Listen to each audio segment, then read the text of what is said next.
What's going on, Paisanos? V here, coming at you guys, well, with another video today. A great video, actually. We're gonna go with two main things in this video, but before we begin, guys, please make sure to hit the subscribe button, hit the like button, and comment down below. I'll get your comment question in a day in 1 second, but the two things we're gonna be going over is, well, is it worth it to buy a booster box anymore?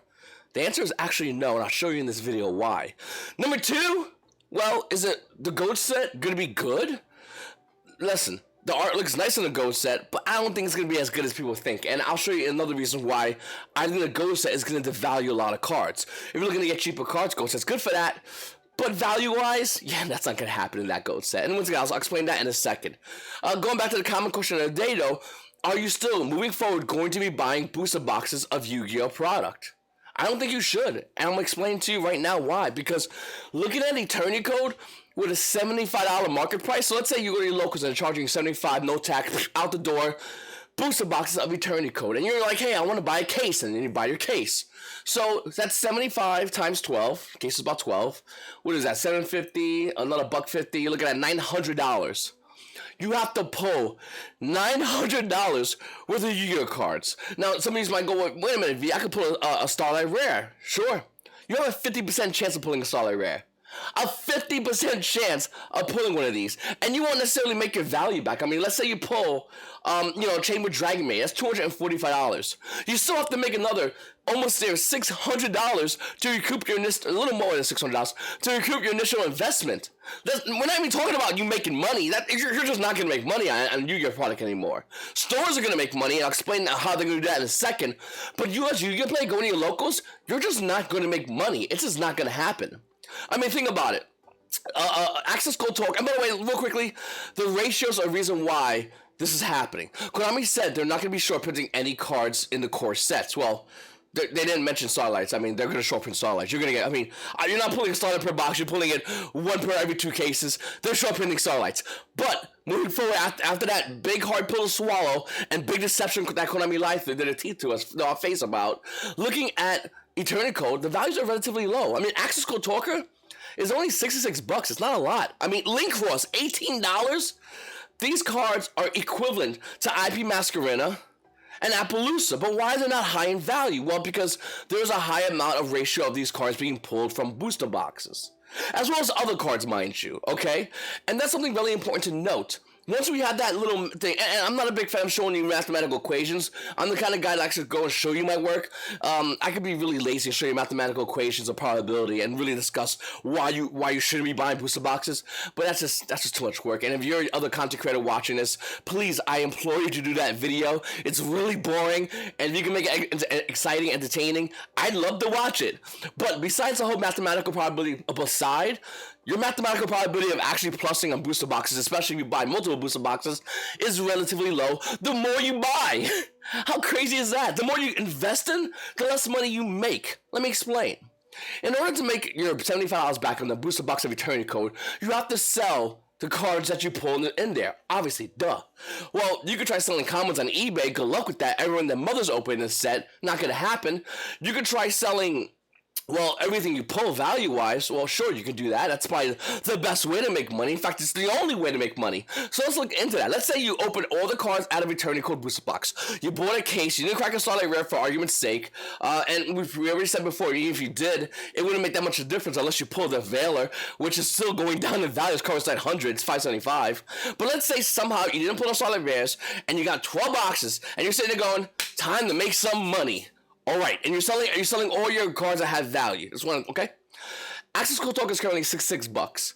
If you got only this card in one booster box, you're still going neg. Obviously, you're not going to, so let's move on. If you put Access Code in Gearsu, you will plus on that booster box. You're selling your Access Code and your Gearsu.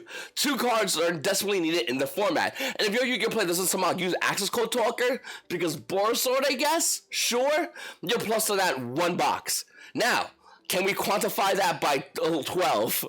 Realistically, by 11 from this point if you was to pull this from 1 box. Let's see and find out. Moving forward, and we're going to go pink, and then we're going to go Gearsu and Moonlight Chill, okay? So Gearsu and Moonchill.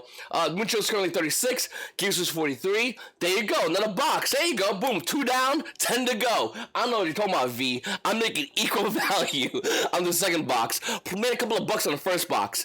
I mean, Sure, I guess you could say that if you sold it directly to somebody inside the store, which stores don't let you do, because realistically, TCG player is going to take their cut right out the gate when you sell these cards. So yeah, that's not going to happen as far as making exact value. That's number one. Number two, you're going to have to pay for shipping, so that's going to hit you again in the face again. So yeah, we'll say these two boxes were good. You pulled these into two boxes, you made your value. Let's move on. You got third box, Ghost Mortar and Animadorn Archosaur. Did you make your value? No, you made $60. That's not 75. So you lost in that box. Okay, no big deal. Let's go by one thing. We're going on Secret Rares. I'll go to Ultra Rares in a second. Animadorn Archosaur and Grave Trigger Trap Hole. Well, you're definitely negative on that one, boys. You took a big fat L of that. You lost a lot of money. Okay, let's keep going. Grave Digger Trap Hole and Chamber Dragon Maid. Well, that's $26. Where's the rest of the $49 for your booster box? Don't know, not here. Then you have Chamber Dragon Maid and Gizmic. That's $20 at a $75 booster box. It gets worse as time goes on. As you open more, as you invest more, you pull worse. Gizmic Uka plus Plunder Patrol Lice. Well, that's only $15 out of 75. Once again, we're doing the mathematical equation of you pulling equal on this booster box. Pulling Patrol Lice with Titan Encoder, that's $11. Titan Encoder with DC Aria, that's $10. And you get what I'm trying to show you here.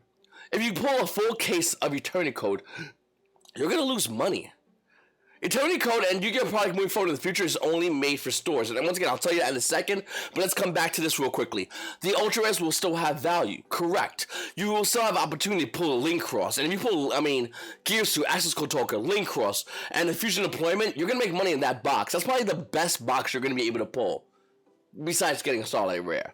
That's it. From this point on, it only goes lower. Realize that. The initial investment, the initial value doesn't equate. You only lose money the more you go in. It's like playing a slot machine and putting $100 bills. Hopefully you hit a jackpot. Realistically speaking, you're just going to lose money in the house, meaning whoever sold you the booster boxes is going to win. And some of you out there might go, wait a minute, V, I got a connection with my booster boxes. All right there. Sure you do. But it's nowhere near. As a previous store owner, I'll tell you right now, buying booster boxes, if I didn't have my TCG Player store account, which I'll get to in a second, why that's so huge and important, you would still be losing a good amount of money. If you're lucky, maybe the place in your store will buy, and that'll be direct payment, which means you don't have to pay TCG Player the fees, or maybe eBay fees or Amazon fees. But overall, we're not talking a big chunk of change. Looking in here, though, at Booster Box of Eternity Code, the more you get invested in it, the more you put in, the less you get out, unless you're cracking Access Code Talkers left and right in your booster boxes. Unless you're cracking Gear Suits and Ghost Mortar and Moonlit Chills. Prices which of these 3 top secret rare cards are still going down in value in the market. But unless you crack these right now, and you sell these cards, meaning you don't want them, you just go, I want to buy Eternity Code booster boxes. Why? Because I like to open and sell cards. Nope, nobody does that, by the way. You open these cards or these packs in hopes of getting these cards to use for your deck, to put in your binder. And there's just no value for you, the Yu-Gi-Oh! Players. Well, why would you want to do that? Why would you care about booster boxes? Well, what's the next thing you want to do? I have the answer. It's simple. Buy singles online. Now, us YouTubers always tell you to use our TCG Player store code, and if this is my moment to tell you, if you want to use my store code, I greatly appreciate it. You can bookmark it. Just want to throw it out there real quick. A little quick plug. But seriously, buy exactly what you need. Let's rewind everything back. Let's put a full rewind, okay? You got the whole $900 in your pocket. Your store owner's over there with a case of Eternity Code. Let's say he's selling it at a deal for you. He's hooking you up. He's saying, you know what, man? If you buy my case, I'll give it $200 off. $700 for a case. That's a pretty good deal for a case, okay? $650, let's say. And $600 we'll go with.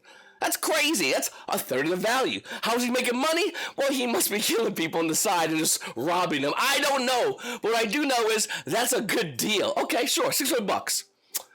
Now let's look at this in this other way. Let's flip it around. Let's flip the whole entire script. You have $600. Well, let's go on shopping. Let's go shopping for cards that we're going to want. Well, we're going to want an Access Code Talker. Obviously, we need that. So we're just going to add that to card. We're going to go back over here. Okay, let's go back. And let's say you're playing something like, I don't know, Mechanics or Dinosaurs. We'll go on Mechanics because it costs more, and I like things that cost more because if it costs more, it makes me happy because I have an illness of the rariness. We'll go back real quickly. I bought 1, and then we're going to add 2 more to cart. Okay, boom, there we go. Okay, 2 more added to cart. All right. So now we just got Gearsu for our Orcus Mech Knight deck. We got Axis Cold Talker. Okay. Let's say somehow some ungodly reason you want Ghost Moon and Moon and Chill, and you're like, I think it'll be at $36 forever, and everyone's like, yeah, you're an idiot. So let's say you did that. We're gonna add 3 of those bad boys. Okay. Let's go back real quickly. Hold on 1 second. Remember, the store owner said, I'll give you $600, okay? Now let's say you want to go back here and go, wait, obviously you're going to need Link Cross. Don't be crazy and need one of these. Boom, add it on here. Okay, you added your Link Cross on here. Good, you get your Link Cross. Everything's cool. You got your Axical Talker, you got your Gearsu, you got your Ghost Mourner for that side that you're never going to put it in. You got Link Cross, and you're like, oh, wait a minute, I want Titanocider. Titanocider. Anyway, I want this magical card. And you're going to go here and you want to buy it in 3s because buying in 1's annoying, and you're going to overpay because why not? Who cares? You got $600. Boom, there you go. You added it in there. So, looking back to it, once again, you got the ideal place of cards you need. You got your Axical Talker. You got your Link Crush. You got your Titanocider. Someone out of nowhere is like, hey man, so you're buying cards online, can you buy me a playset of Great Digger Shot Pole? And you're like, I will buy you that Great Digger Shot Pole playset. Go in and buy it for this kid. He's a jerk, but hey, you know what? He got a fat binder, and you're gonna plus in this idiot. So you go and you buy that card. Look how much it is. It's still half, well, almost half of what you would pay for a full case. Buying a full case at this point in Yu-Gi-Oh! Is only hoping to play the lottery. And you know what? Like my dad always said about the lottery, it's just a tax for idiots. Don't go and buy the lottery. If you want to take your money and put it on something that's good, like Starlight Rare, sure, but buy it directly. Don't go on and buy this case and just roll the dice on every booster boxes, because it's a good chance you might not pull the Axis Cold Talker. Well, in the case of say you do pull the Axis Cold Talker, sure, there's a good chance you might not pull your place at a Gearsu, Ghost Mourner. It's a good chance it won't happen. We're gonna keep going though, because once again, let's say you have a dinosaur deck too, waiting in the wings, the dinos, you're gonna add 3 of these cards. So hold on 1 second, let's just rewind this back again. You're gonna add 3 of these cards for your dino deck, because dinosaurs, they actually look really good in the meta that you can go to locals for. Well, some people still go to locals because, you know, good Yu-Gi-Oh times, but some aren't. And then someone out of nowhere is like, yo, give me a place that gives me Uka. You're like, alright, I will do this for you, because you are my homeboy and you help me plus, and we're gonna plus together. You're still at $481. Do you understand what I'm trying to get at here? Why would you buy a case of Eternity Code? Why would you gamble on a box? Go and get directly what you want. So hopefully this answers your question. Oh, let me just go back to it. The reason why store owners will continue to do this, vendors will also, maybe even backpack vendors, because they have a little magical toy. So we're going to click on any card. Here, boom, Chamber Dragon Maid. We're going to click on that card, and you see over here the stars. That means they have good feedback. They're a Gold Star seller. They sold over a certain amount of product. I forgot how much it is. But let's say they did that, okay? See this little thing right here? It means they're a certified hobby shop. When I personally buy on TCG Player, if I can, I like to buy from certified hobby shops. Support your locals no matter where it is. That's what I personally love doing. As well as making sure the Gold Star seller, this guy has 100% feedback. With 1,900 sales, I would buy from this guy all day long. Looking back at it though, once again, the reason it's good to buy from a certified hobby shop, and the reason why certified hobby shops are going to be making money by buying Yu-Gi-Oh product, because they're not going to buy a box or 2 of Eternity Code. No. They're going to buy multiple cases of this set. Well, why? Well, just like you, they're going to be playing the same exact lottery. The Starlight Rare Lottery. Being the fact that they buy at the lowest price that possible, with buying directly from Konami, or maybe even distributors who give them a huge discount, they're going to have a ton of inventory of this set. There's a good chance they're going to be able to pull Chamber Dragon Maid, Gearsu, Axis Cold Talker, Ghostman. They're going to pull all these cards. And you might be saying, whoa, minute, V, whoa. They could just buy them directly like I did. Sure, they can absolutely do that. But here's why they don't need to. Because before you have the chance to list your Eternity Code products on TCG Player, stores have access to pre-sale product or pre-order product, either way. So if you're a store and you have access to pre-order products, so basically selling cards before anyone can even list them, well, you're going to sell these cards at the highest possible percentage chance they're going to be at. How much was Animador and Archosaur on pre-order? A lot. How much was Chamber Dragon Maid? Gearsu was like 90, wasn't he? Axel's Cold Talker was up there. Ghost Moon and Moonchill, Gizmic Uka, Link Cross. These are all insanely high price points, and you get players that want to get the cards early. They don't care about spending a little bit extra money, are always going to be buying off pre-orders. And this is why pre-orders are insanely huge. And when Konami's pre-orders were set early, well, stores just go on and TCG Player lists the cards on their website, and stores go, you know what? I'm just gonna list 10 of every single card. Maybe one each of the Starlight Rares, depending on how much product I do buy as a store. And yeah, I'm just gonna make a ton of money. Worst in reverse, I can always cancel an order. Yeah, the player will be mad at me, but I mean, what are you gonna do? Or worst in worse, I can just always buy a card of my players who are gonna be going and buying their own booster boxes from me or anybody else, and I could just go ahead and once again turn around, because you're gonna buy it at a store when you're gonna buy it roughly 65, maybe even 50%, depending where you are, and you can sell that card to TCG player. So there's an insane amount of money to be made for store owners. Is it going to make them rich? Once again, no. The margin is, I wouldn't say razor thin like Magic the Gathering, but it's a little bit thicker than Magic the Gathering, but as margin, but they're not going to become millionaires. This is not going to make them millionaires, but it will definitely make them money. So for a store owner standpoint, once again, let's go over it real quickly. They get the product at a discount for sealed product. They buy and sell the product from their players, meaning Eternity Code. They buy and sell from their players who do pull the good cards that are trying to make their money back because they thought I could buy a case to make money back. So they'll make money back on those kids. And then they'll go ahead and list cards on pre-orders, which is a huge, huge deal. I'm not sure if I said pre-orders twice. No, they get discount. Yeah, anyway. Listen, this is a huge deal for store owners. This is why stores will be buying booster boxes in the future, where a majority of players, if not already, are going to be buying singles. The singles market is the easiest and biggest and fastest market. You get directly what you want, and you don't have to pay a huge amount of money and go with opening booster packs. Now, everyone loves opening booster packs. I love opening booster packs, but now I'm losing money. Do you? All right, so that's the first thing as far as Eternity Code product. I really want to go over to the. Looking at also Ignition Assault, it's basically the same exact thing. It's just a faster version because we got the money card already. If you don't pull Lightning Storm, you're looking to make about $27 a box as far as a profit. Unless you pull Cross Sheep, they're $6. Ultra Rares, Linker was $3. Blackbeard's $1. You pull any of the, where is it? You pull H Rose, she's 11. You're not gonna put multiples in a box. That's $11. Redbeard is $9, maybe $15 for Whitebeard. But once again, if you add these three other cards minus the Secret Rare Lightning Storm, you're still not gonna equate your box. And that's another thing what's happening with all booster boxes. And this is before, okay, very important to note that Konami saying we're gonna equally distribute the amount of cards. And looking at Eternity Code, they did that. Access Code token is a lot cheaper. The value might even continue to go down. Link Course is definitely a lot cheaper. It should be a lot more, but it is a lot cheaper because Konami spread those ratios, and Starlight Rares is still doing what Starlight Rares does. It's being very expensive. So hopefully that gives you guys a good insight as to why you should be buying singles and not sealed product. Buy for the lows, buy for the fun. I do it all the time myself. I get you guys. I'm with you.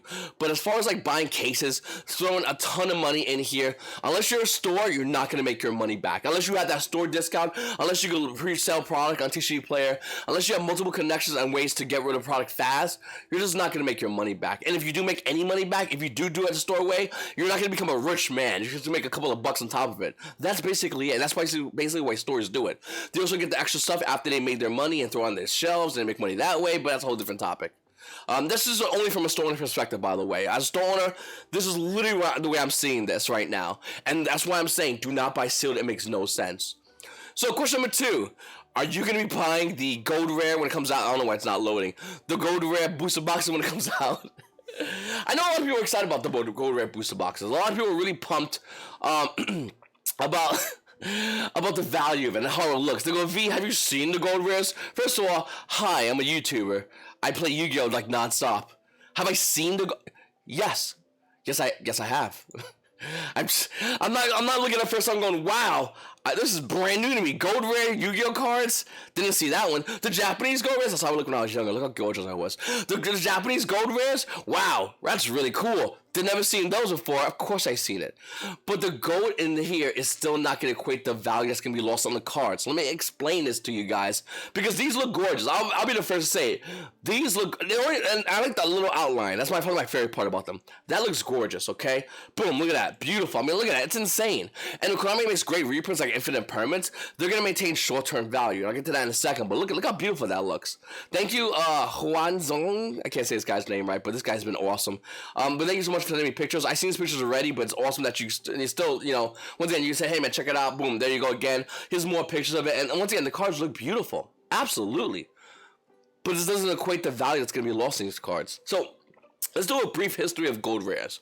And for any of you guys that are new to the channel, first of all, subscribe. But second of all, I hate gold rares. Like, loads of ghost rares. And it's on many facets. One, some of them look it's absolutely atrocious. Not all of them, but some of them do. A good amount of them do, if we're going to be realistic. Two, a majority of them, not all of them, but a majority of them lose their value. The value flatlines and stays down. Whereas later on, the original print version of the card might go higher in value because of hype or what have you. The gold rare will not change its value. It will come out with initial value, and from then it will go down, as all product does when it first comes down. Yu-Gi-Oh! Players go in and chew that market apart, and the value gets thrown out because everybody's listening to extra copies online, sure. But gold rarely, and I'm not even joking you, rarely goes back up in value.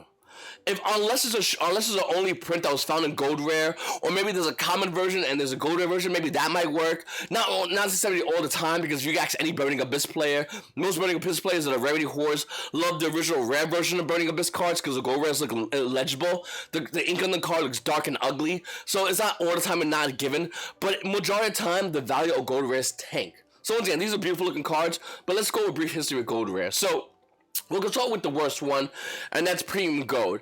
The most expensive card in Premium Gold is Dark Magician Girl, who's currently $19. That's a lot of money. Then again, it's a collector's card, so I get that. This is not competitive, by the way. You got Winged Dragon and Rob being $13, Black Hole Soldier being $7. I mean, imagine any Yu-Gi-Oh! Set, and I go, the most expensive card in the set moving forward in the future is going to be $19. Would that be good value? I mean, realistically, would it be good value?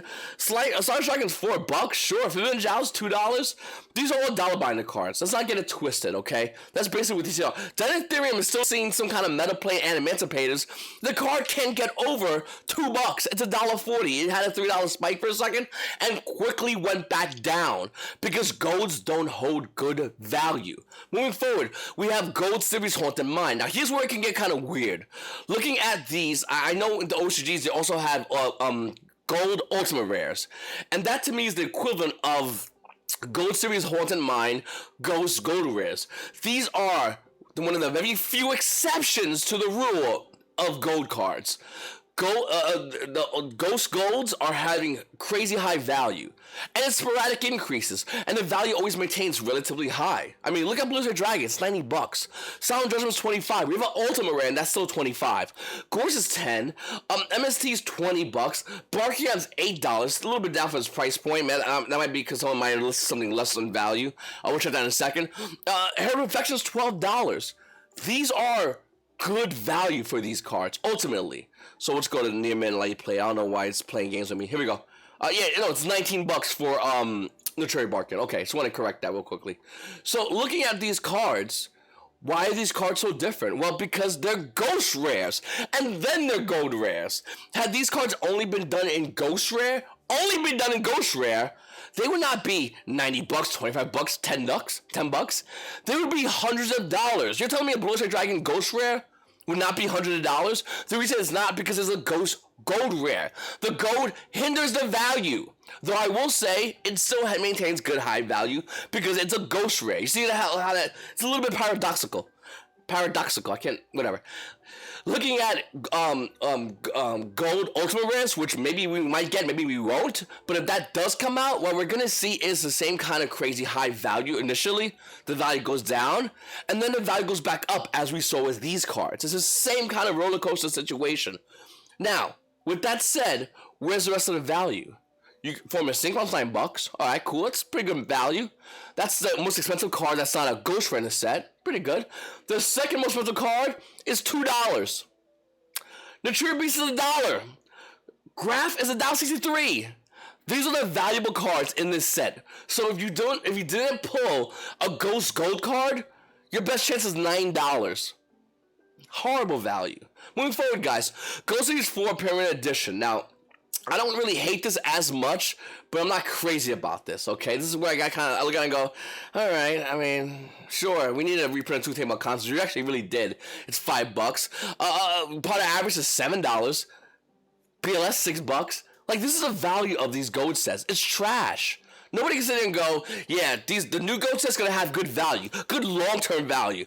Unless the card's only printed in that set, the answer is always going to be no, it's not going to. There's only two simulations. It's printed in that set only, or it's an ultimate rare version of gold. Those are the two exceptions to the value. Anything else is not going to work. Technically, wait, I mean, the only printing as well. Let's also throw in the fact that if there's a common version, a gold might maintain a little higher value. 50-50, but it's a good chance. Look at the, was this the first one, I believe? I think it was the first one I got involved in. There was 2008 as well, right? Okay, yeah. This is the first one that I really bought a lot of, and I realized it, because I got suckered by 2008. I guarantee a lot of people have. I'll talk about that in a second. But look at that 2009 Gold Series. I bought a ton of this set. I just got my first tax check. I'm feeling good. Got extra free money. That's what you saw when you first get your tax check. Free money. It's magical. Thanks, Uncle Sam. And I bought at least a case. Day one. I bought more afterwards. But at least a case of 2009 Ghost Series. Why? Because I want to Dark Dragon. The card's currently $3, by the way. It's $3. Now, once again, let me just reference the fact that this card is $3 as a 2009 Gold Rare. And then we look at the other versions, like, you know, the crazy, wacky Ultimate Rare that's $200. You get a feeling of, wait a minute, the other printings are higher? Yeah. Let's say you go, well, that's not fair, V. It's Ultimate Rare. All right, let's go with Secret Rare. Phantom of Darkness, Dark Dragon with a $34 market price. Lightning Play Unlimited, $31. We want a first edition version of the card. You're looking to pay $70. How is gold value anything? And listen, I'm not saying the new Gold Rare doesn't look good. It looks great. And some idiot in the comments is probably going to babble. But V, it doesn't look, the new gold looks great. I get it, okay? And I said it like 10 times, but someone's still gonna comment there because, comment for algorithm. But listen, I just think that people are not seeing the value. When I do these videos, I don't just talk about cards that I like personally, even though I do like Ultimate Rare Dark Dragon, even though it has weak middles, because those Ultimate Rares made trash. I'd rather get the Secret Rare, but I'm not gonna complain about the Ultimate Rare, to be honest. Anyway, I do like that. But the problem is, the original print is just better. Are you going to really sit there and tell me that Leviair Gold Rare is going to beat Ultimate Rare in value? You think it'll beat the Secret Rare? Well, I'm going to say no. And we've seen this already.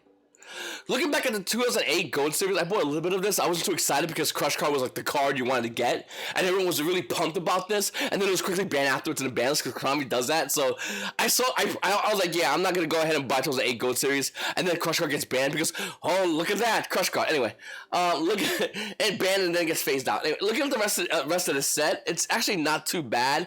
They didn't really hammer you too hard. Certain cards did, like Rhoda got the gold lettering, which looked atrocious. Some cards did work, like with Jinzo, it wasn't too terrible. But then let's once again rewind all this back again. When you look at the original print versus these, the original print always maintains better value.